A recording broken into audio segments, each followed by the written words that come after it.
Santo Antônio das Minas de Apiaí, o livro. Apiaí, um município turístico localizado no Alto Vale do Ribeira, que se destaca por sua cultura em argila e lindas paisagens. Rodeada por sua mata atlântica, possui várias cavernas, cachoeiras e morros, sendo o Morro do Ouro o mais famoso entre eles. É uma cidade de clima frio, considerada pela Unesco uma reserva de biosfera do patrimônio mundial. Vamos saber um pouco mais sobre sua história? A ocupação do território brasileiro pelos portugueses iniciou-se nas regiões litorâneas, utilizando rios como vias de acesso. A primeira expedição exploradora, em 1531, liderada por Pero Lobo e composta por 80 soldados, partiu de Cananéia em busca de minas no Rio Paraguai, mas foi dizimada pelos índios carijós. O Vale do Ribeira, incluindo a região de Apiaí, foi gradualmente colonizado devido às descobertas de minas de ouro. Em meados do século XVI, as primeiras minas de ouro no Brasil foram encontradas no estado de São Paulo, especificamente no Vale do Ribeira. Em 1637, Iguape abrigou a primeira casa de fundição de ouro. A história da colonização de Apiaí menciona que em 1600, alguns indivíduos se estabeleceram nas margens do rio Apiaí para extrair ouro. O povoamento se expandiu com o tempo, e no século XVIII, Apiaí tornou-se uma vila, principalmente devido à mineração. Pesquisadores forneceram informações valiosas sobre a história de Apiaí. A vila teve diferentes assentamentos, inicialmente no lugar chamado Pião, depois na Vila Velha e finalmente na atual Apiaí. Apiaí tem uma das histórias mais bonitas do Brasil. A Apiaí, na verdade, ela se formou já nos primeiros minutos da exploração do continente aqui. Porque todo mundo lembra, né, do Tratado de Tordesilhas, né, que dividia lá Portugal e Espanha, né? Daí tinha as capitanias hereditárias. Então, a partir daquele momento ali, Apiaí começou a história da Apiaí. Pedro Álvares Cabral chegou em 1500 no Brasil, mas ele queria ir para as Índias, né? E 30 anos depois aconteceu um fato muito importante. Martim Afonso Souza, em 1531, ele chegou em Cananéia. Esses movimentos que teve aí demandavam muito metal, ouro, prata, bronze. Ninguém estava indo para o Brasil, para a agricultura, para a cana. Não, eles queriam por causa desse estilo que estava na Europa. Eles queriam isso. E Martim Afonso de Souza chegou em 1531 em Cananéia, informaram a Portugal, né, que ele poderia ter acesso de Cananéia às minas de Potosí, lá na Bolívia, né, que pertencia ao Império Inca, onde tinha prata, tinha ouro. Ele preparou uma expedição, chegou em Cananéia, ficou na Ilha do Bom Abrigo e preparou uma expedição ali. E esses expedicionários estavam incumbidos de chegar nesse reino, nesse lugar onde estavam essas minas, que provavelmente, como eu falei, as minas de Potosí, onde é hoje na Bolívia, né, que pertenciam ao Império Inca. Eles não voltaram porque eles foram mortos, né, nas cataratas do Iguaçu, bem antes de chegar. A expedição dele foi morta, trucidada, inclusive eram índios canibais, né? Mataram e comeram a expedição dele. E daí o que aconteceu? Em Cananéia começou aquela especulação: nossa, mas daqui, esse caminho leva ouro, esse caminho leva terras de ouro, E daí que começou? Eles começaram a subir o rio de Iguape e Cananéia, né? O povo ali era, na verdade, as duas cidades já tinham, as duas vilas, então ali se juntaram ali e começaram a subir o rio Ribeira.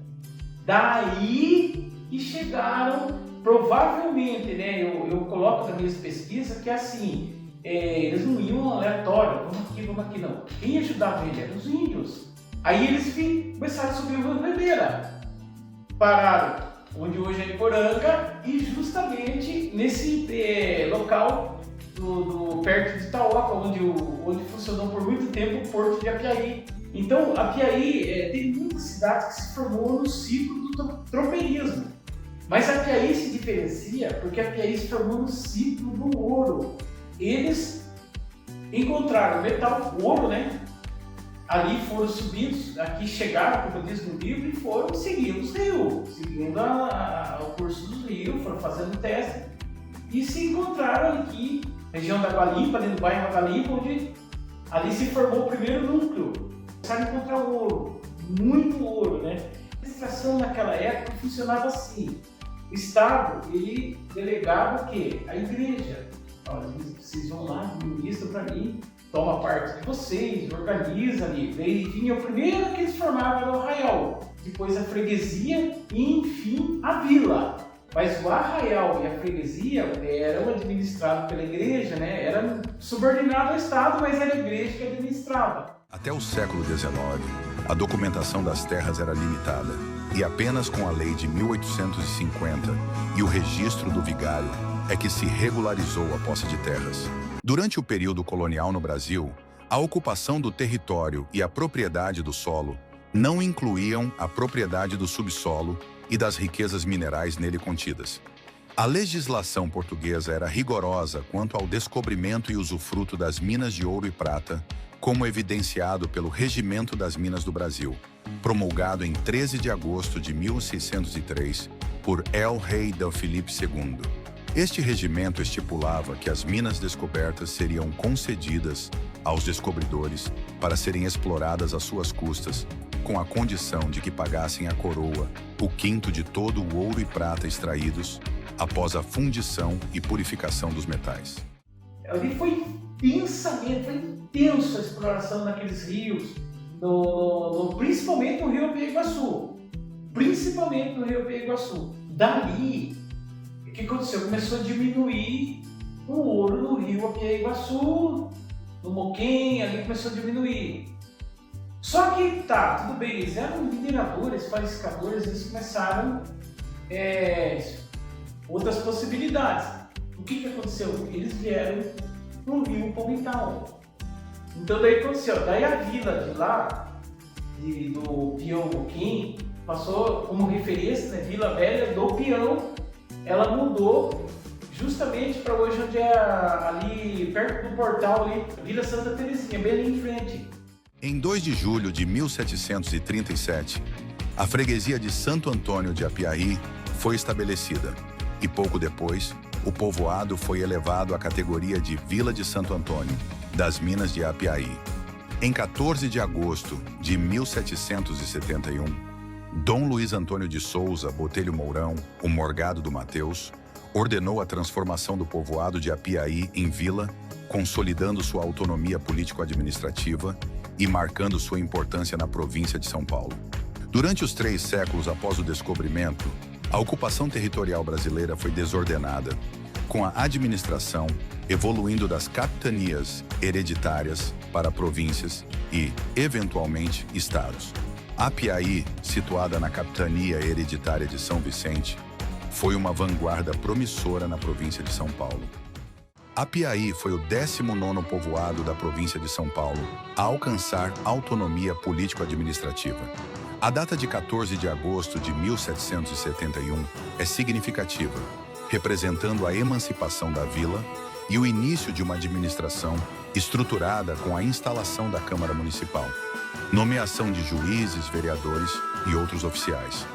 Essa organização seguiu o Código das Ordenações do Reino, embora na prática predominasse o direito costumeiro e o bom senso dos administradores locais. A história de Apiaí reflete a importância da mineração na colonização do Brasil e a evolução da administração territorial durante o período colonial. A riqueza mineral atraiu atenção e investimentos da coroa, contribuindo para o desenvolvimento e a autonomia da região, estabelecendo uma estrutura administrativa que perdurou e evoluiu ao longo dos séculos.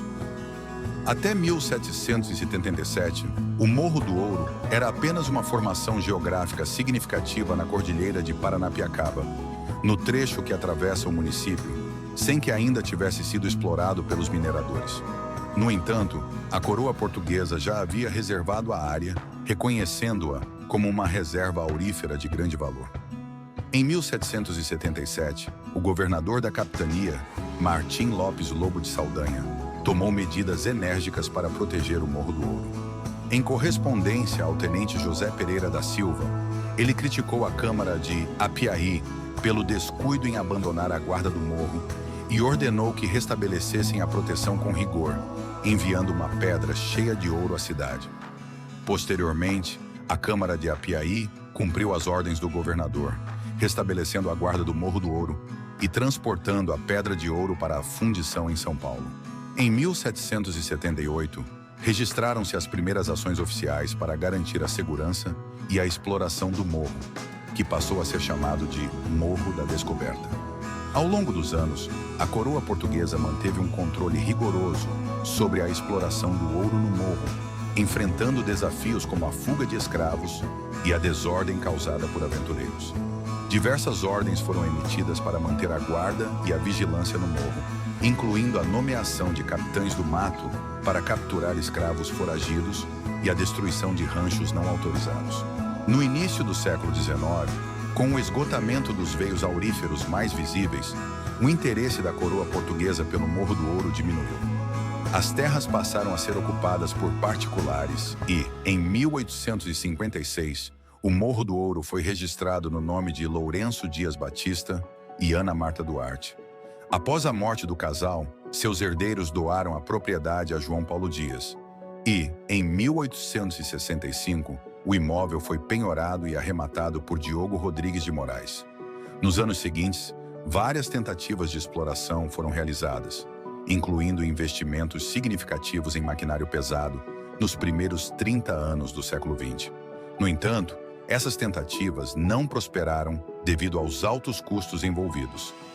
A exploração racional e intensiva do Morro do Ouro só ocorreu em 1940, quando um grupo japonês, liderado pelo engenheiro Takeo Kawai, trabalhou no local até 1943, quando as atividades foram interrompidas devido à Segunda Guerra Mundial e ao confisco dos bens dos súbditos do eixo pelo governo brasileiro. O Morro do Ouro, com seus vestígios de mineração e infraestrutura antiga, permanece como um testemunho da rica história da mineração de ouro na região. A lavra da jazida foi autorizada pelo Departamento Nacional da Produção Mineral em 1932, mas a concessão foi declarada caduca recentemente. Foi do Morro do Ouro que saiu o ouro utilizado para a coroa de Nossa Senhora do Amparo, em Itanhaém, considerada a mais rica e antiga joia sacra do Brasil.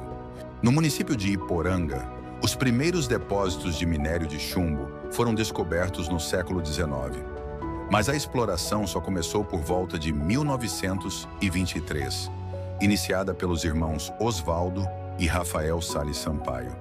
Eles fundaram a Sociedade Mineração Furnas Limitada para extrair a galena argentífera, um minério de chumbo com alto teor de prata, da jazida de Furnas. Na época, não havia usina no Brasil para processar esse minério, então ele era transportado para Cartagena, na Espanha, para metalização. A logística envolvia transporte do minério em sacos nas costas dos mineiros, depois em burros até Iporanga e, finalmente, em canoas até Iguape, de onde seguia para o Porto de Santos e daí para a Espanha. Este processo era custoso e pouco eficiente para os mineradores e para o Brasil. A inauguração da rodovia Apiaí-Itapetininga, em 1927, melhorou um pouco a situação, permitindo que o minério fosse transportado por caminhões de Apiaí a Itapetininga e de lá por via férrea até Santos. Em 1938, iniciou-se a construção da rodovia ligando Apiaí a Iporanga, passando pela mina de Furnas. No mesmo ano, o governador do estado de São Paulo, Dr. Ademar Pereira de Barros, autorizou a montagem da Usina Experimental de Chumbo e Prata de Apiaí. Esta usina foi inaugurada em janeiro de 1941, sob a direção do engenheiro Dr. Tarcísio de Souza Santos, e tornou-se um marco importante, processando o minério de chumbo nacional, incluindo o da mina de Furnas. A usina de Apiaí começou a produzir lingotes de chumbo refinado e também subprodutos como prata, zinco e estanho. Isso libertou os mineradores dos custos e complicações de enviar o minério para ser processado no exterior.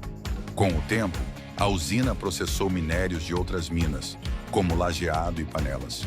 Durante a Segunda Guerra Mundial, a usina ficou sob controle da Coordenação da Mobilização Econômica, produzindo material estratégico.